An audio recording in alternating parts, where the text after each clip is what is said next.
Hey guys, welcome to the StockOptionAssassin.com's weekly video for swing trading options.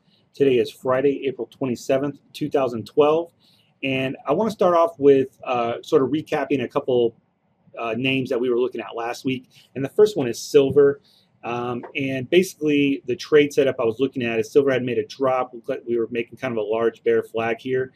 And I have the TTM squeeze indicator. We can see where the red dots kind of indicate that there's some consolidation going on, and you can see that as the consolidation was happening, the momentum was starting to turn down. And we took our members in our trading service we took some puts here right on this candle on this morning, and then the very next trading day, which is actually Monday, we took these on Friday. The squeeze fired short. You can see the dots turn green. That means volatility is expanding, meaning your put options are gaining in price because they're more expensive, as well as you're getting the delta from the drop. So this was a great trade. We actually took half off here for almost 40% gain. We put a break-even stop on the rest. We ended up getting stopped out on this candle. There's the bell. We ended up getting stopped out on this candle, but that's part of the trading rules. We take profits, we let the rest ride. What I'm actually potentially looking at for next week is, silver. We had this drop, this kind of move is sort of grinding back up. We get a retest of the 20-day and potentially this gap fill. I might be interested in an additional short and looking to kind of retest these lows. So we'll let our members know if we're going to take that second trade. If you guys are interested in learning more about the squeeze indicator and how we use it in our service, we have a 14-day trial. You can get our indicator training as well as our nightly videos on how we're using these as well. So go to the website, take the free trial, and start trading with us. The other trade we took this week, we're actually still in some of this.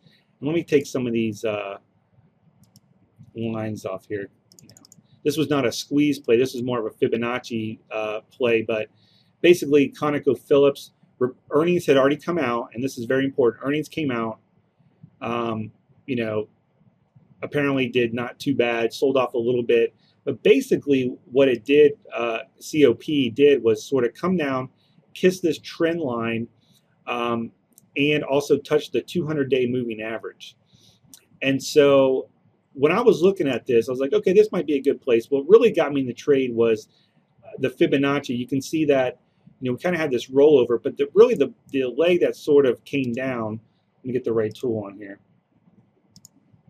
This leg from here to here, we came down, pretty much found support, pulled back a little bit to the 382, but basically we found support around 73.42. Once we broke this, we broke the 27.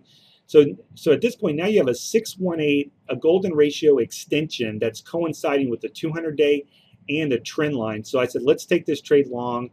At this time the market was, you got to look at the technicals, because the news can, anything can happen in the news. And if you're getting too bearish and you see long setups, you got to take long setups. We took short in silver, as I mentioned. We took a long in COP. We actually have another long and another short in our service right now. But basically, we took this trade that morning. We were up almost 40%. We took half off, and now we have a second half. Second half is with a break-even stop, and you can see that. We're right at this 27 extension. If this thing comes back down here, that's fine. We get stopped out. We made, 30, I think it was 38% on the first half. And then if this can get going though and get back up, I'm looking for a retest of the 20-day, or at least a retest of this 73.42.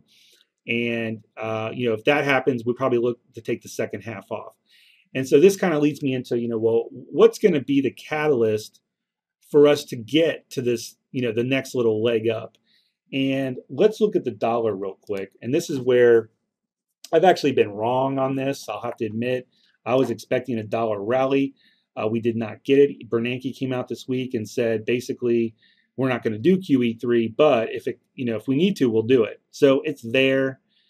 The market is sort of pricing in the fact that, and when I say pricing in, I mean, the market is not tanking, because the market knows that the Fed will step in if it's needed to. So, you have a lot of sort of support by the Fed. The market is being supported by the government so that people feel richer and spend money, basically. So what happened was, I was looking at the squeeze. I don't trade the dollar, but I kind of look at this, and you can see we were in a squeeze.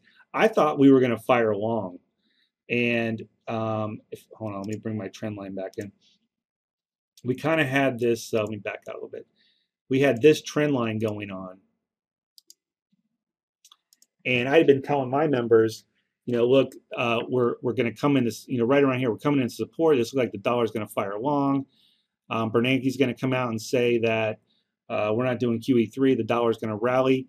That did not happen. The dollar actually, I think it was this candle, came down, broke below. Now the squeeze is turning lower. Now you have a potential to fire short. It eventually did fire short. So that means I'm expecting a little more downside for the dollar. Probably retest these lows, which is around the 200-day moving average. And even yesterday, when they downgraded Spain a couple notches, my instinct is telling me, oh, well, the dollar's probably going to rally. It didn't. We're down, another 0.25% or whatever. So this is just very interesting to me. And for those that haven't been following this, the dollar is somewhat inversely correlated to the market. This is why silver and gold are getting a little boost today. The dollar's down, 0.25%. Gold is up 0.25%. Silver's up, silver's kind of recovering from this huge drop, but silver's up, over 0.5%. So this is not a coincidence. It's because the dollar, it continues to fall. Now, if we find support here and we rally, then maybe we get a little sell off. But, I think we have, at this point, a little more downside, potentially the 200-day moving average. You can also look at the UUP as sort of a proxy. UUP already broke that. And so now you're looking at where potential support would be, here. Let me draw that again.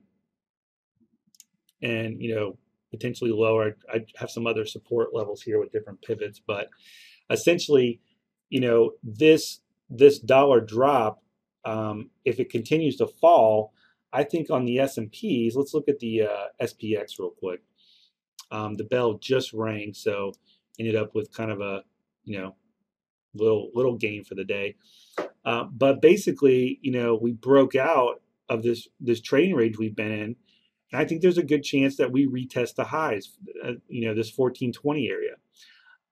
Once we get up there, if this is coinciding with a further dollar fall and the dollar finds support, then, this is I'm kind of leaning in towards like kind of a trading range. So I would look to take short positions here and, potentially long here and probably more longs here if we get that pullback.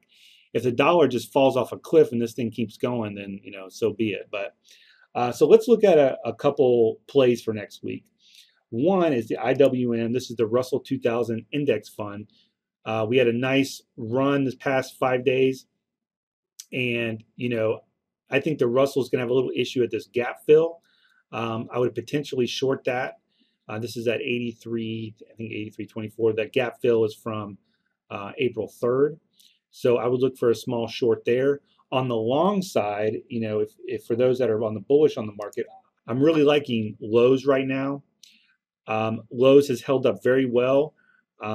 Last earnings call, I don't have enough space here to see what the next earnings is, but last earnings, they did really well. They've been in an uptrend. They've been holding the 20-day for the most part. They did break it, never confirmed, closed right back up, kept going, broke it, closed back up. Now we're kind of sitting there.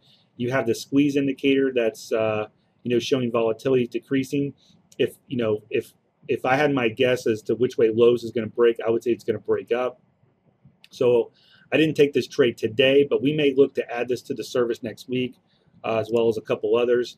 But basically the squeeze, I want to see how next week opens. If we don't have any huge headlines out of Europe over the weekend, there's potential we pop early in the week. But we're consolidating here. And, we continue to, this is still an uptrend. We haven't made a new low. This is a higher low. We made a higher high, a higher low. And, until we make a lower low below here, potentially below the 50, then you got to stay bullish on lows right now. So that's all I got for today. I hope you guys have a great weekend. Again, go to the website, take the free trial, get the videos. We have the Fibonacci videos, the TTM squeeze videos. and I'll see you guys on the inside. Take it easy.